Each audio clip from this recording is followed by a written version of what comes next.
안녕하세요. 행복한 재활의학과 김정훈입니다. 오늘은 제가 4월 달부터 8월 달까지 고지혈증을 극복해 온 과정이 검사 결과에 어떻게 나타나는지 한번 살펴보도록 하겠습니다. 고지혈증 진단 기준의 원래 일반적으로 하는 기존 진단 기준으로 말씀드리면 이렇습니다. 총 콜레스테롤은 200 이하, LDL은 100 이하, HDL은 40 이상, 40에서 60까지죠. 중성지방은 150 이하, 이렇게 나오는 것이 이상적이라고 설명을 드렸어요. 제가 보겠습니다. 2021년도 4월 달에 총 콜레스테롤 261, 엄청 높죠. 그런데 8월 달에 4개월 지나고 난 다음에 261이 275가 됐어요. 나빠졌죠. 기존 진단 기준으로 보면 나빠진 겁니다. LDL은 97. LDL이 그렇게 나쁜 놈이라고 했는데 제가 4월 달 기준으로는 LDL이 괜찮아요. 이 정도면.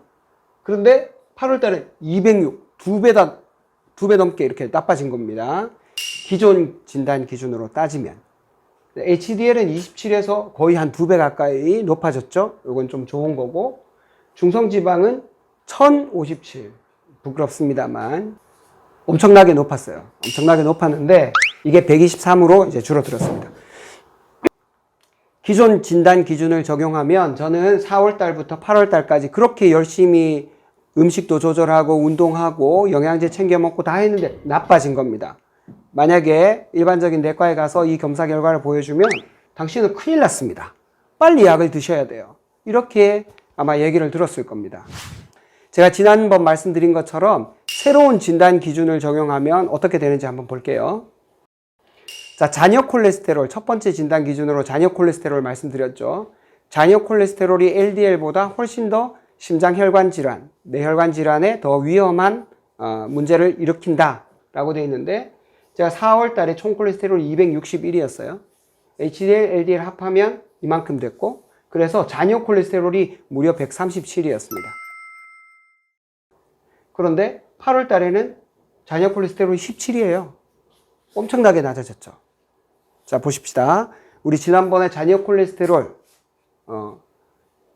위험성이 없는 게 15.5 이하고 위험성이 조금 낮은 위험도가 있는 게 23 이하고 42.5가 넘으면 엄청 위험하다고 했죠. 근데 저 보세요. 그때 4월 달에 137이었습니다. 거의 한 3배 가까이 높아졌죠. 엄청나게 위험한 상태였어요. 그런데 지금은 17입니다.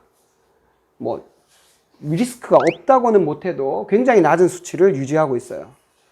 이 기준으로 본다면 저는 굉장히 지금 좋아지고 있는 상태죠. 자, 지금 이렇게 계속 새로운 진단 기준을 말씀드리는 이유는 고지혈증이 증상이 잘 없기 때문입니다. 아니면 증상이 모호하거나 혈액 검사를 통해 가지고 내 위험성을 판단할 수밖에 없기 때문에 이런 새로운 진단 기준을 통해서 내가 진짜 좋아지고 있는지 아니면 나빠지고 있는지 확인해야 된다는 거예요. 두 번째, 중성지방이나 총 콜레스테롤이 HDL하고 얼마나 비율을 이루는지 확인하는 건데 기준은 중성지방 비율은 이제 4 이상이었고 총 콜레스테롤은 5 이상이었죠. 4월 달, 5월 달 보면 4월 달 기준입니다. 이 두 개는 4월 달, 이거는 5월 달 거였는데 그때 처음에 39였어요. 4 이상이면 위험하다고 했는데 39니까 엄청나게 위험했는데 지금은 2.3으로 떨어졌습니다.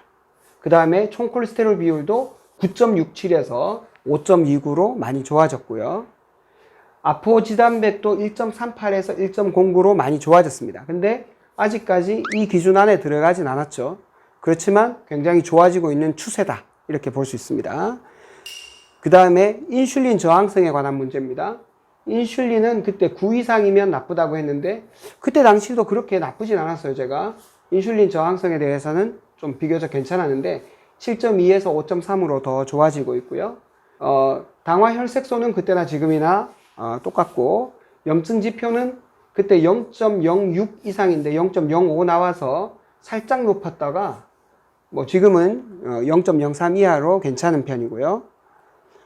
LDL의 크기를 보겠습니다. LDL 크기가 0.268 이하면 나쁘다. 그러니까 0.268 이상 돼야 좋은 건데 제가 그때 5월 달에 이건 정밀 검사이기 때문에 4월 달에 못했고 5월 달에 했는데 0.246이었다가 지금은 0.262로 많이 높아졌어요. 조금만 하면 더 올라갈 거예요. 그 다음에 작은 LDL이 우세하다. 지금도 아직 기준치 살짝 이하이기 때문에 작은 LDL이 더 많은 것처럼 보이는데 나중에 세부 지표를 보면 실제로는 조금 다릅니다. 내용이. 그 다음에 LDL 분해 점수도 무려 6.88이니까 엄청나게 높았어요. 근데 이것도 2.39로 아직 요 기준에 들어오진 못했지만 굉장히 많이 좋아졌고요. 자, LDL 세부 지표를 한번 보겠습니다. 조금 복잡할 수 있으니까 잘 보셔야 돼요. LDL 세부 지표를 보면 LDL이 7가지 종류가 있는데 처음에 첫 번째, 두 번째가 큰 LDL입니다. 세 번째부터는 작은 LDL이에요. 작은 LDL이 많으면 위험하다고 했죠. 근데 처음에 그 큰 LDL이 요만큼이었다가 29, 26이었다가 지금은 47, 48로 거의 한 2배 가까이 큰 LDL이 많이 늘었죠. 큰 LDL이 늘면 좋아요, 나빠요? 좋죠. 졸진 않으셨군요. 자, 작은 LDL이 24, 26, 26, 4 굉장히 많았습니다. 밑으로 갈수록 작은 겁니다. 근데 이렇게 작은 LDL이 이만큼 있다가 지금 보면 이 밑에는 없죠. 5, 6, 7은 아예 없고요. 그 다음에 4도 굉장히 많이 줄었어요. 26에서 6으로 줄었고 5번은 26에서 아예 0으로 줄었고 오히려 3번은 24에서 31로 조금 늘었는데 이거는 바꿔 말하면 LDL 사이즈가 작던 것들이 점점 커지고 있다는 증거입니다. 이게. 그래서 큰 LDL은 굉장히 많아졌고 작은 LDL은 굉장히 줄었어요. 그래서 이 분해 비율로만 본다면 큰 LDL이 작은 LDL보다 지금 더 많습니다. 근데 아까 그 해석은 왜 그렇게 나왔는지 제가 검사 회사에다가 한 번 더 확인을 해봐야 될 것 같아요. 그래서 전체적인 LDL 분해도 2.39, 그 다음에 LDL 사이즈도 246에서 262로 굉장히 커지고 있다. 전체적으로는 LDL이 커지고 있으면서 염증이 줄어들고 있는 상태가 제 몸 안의 상태라는 겁니다. 마지막으로 이제 오메가3, 6 비율인데 이거는 정밀 검사이기 때문에 5월 달에 했어요. 4월 달에는 내과에서 한 검사라 정밀 검사를 못 했고요. 5월 달은 저희 병원에서 기능의학 검사를 했기 때문에 이 정밀 검사를 했는데 지금 보시면 오메가3가 5월 달에 요때는 약 3주인가 4주간 굉장히 집중적으로 100점 만점 기준으로는 한 95점 정도로 타이트하게 지켰던 때입니다. 그래서 오메가3 2000ml도 꼬박꼬박 먹고 음식도 저녁에 절대로 탄수화물 안 먹고 고백하자면 어제 저녁에 꽃감 2개를 먹었습니다. 이렇게 먹으면 안 되는 줄 알지만 어제는 기분이 그래서 꽃감 2개를 먹었어요. 자, 이렇게 최근 들어서 이게 오래 가니까 처음에는 거의 95% 정도를 3, 4주 동안 타이트하게 지켰는데 그 뒤에 한 3개월, 5월에서부터 8월 달까지는 중간중간에 이렇게 치팅하는 시간이 좀 있었어요. 그러다 보니까 그때보다는 오메가3 비율이 좀 줄었죠. 15.2에서 11로. 오메가6는 36% 이상이면 나쁜 건데 그때는 32.5에서 33.5로 살짝 늘었습니다. 요거는 살짝 안 좋아진 거예요. 오메가6 대 3 비율이 2 이하가 이상적이라 그랬죠. 그때 도달할 뻔 했는데 2.14에서 3.01로 살짝 나빠졌습니다.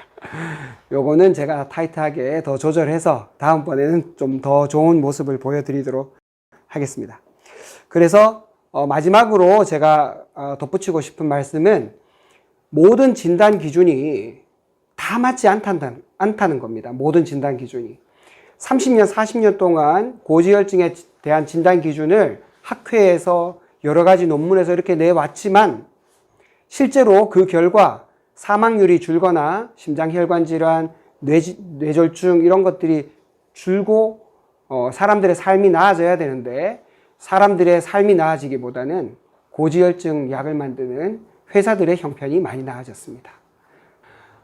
어쨌든 그 고지혈증 약은 엄청나게 많이 팔렸지만 실제로 삶이 별로 좋아지진 않았다는 거예요.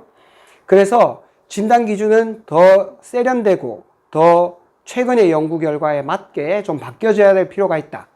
그래서 제가 새로운 진단 기준 5가지 카테고리를 말씀을 드렸고요. 앞으로도 더 연구해서 확인해야 될 내용들이 다음과 같습니다. 관동의대 이상욱 교수팀에서 밝힌 그 내용에 따르면 성별로 콜레스테롤에 대한 이 감수성이 좀 다른 것 같아요. 그래서 성별 기준이 달랐으면 좋겠다. 두 번째는 연령별 기준이 달랐으면 좋겠다. 그리고 마지막으로는 인종별 기준도 좀 다르다는 것을 여러 연구 결과를 보면 좀 확인할 수 있는데 아직 인종별로 구체적인 그런 내용이 나와 있진 않아요. 앞으로 저도 더 열심히 노력하겠지만 이 고지혈증 연구하시는 많은 분들이 함께 노력해서 좀 더 삶이 나아지는 그런 좋은 진단 기준을 함께 만들어 나가면 좋겠습니다. 감사합니다.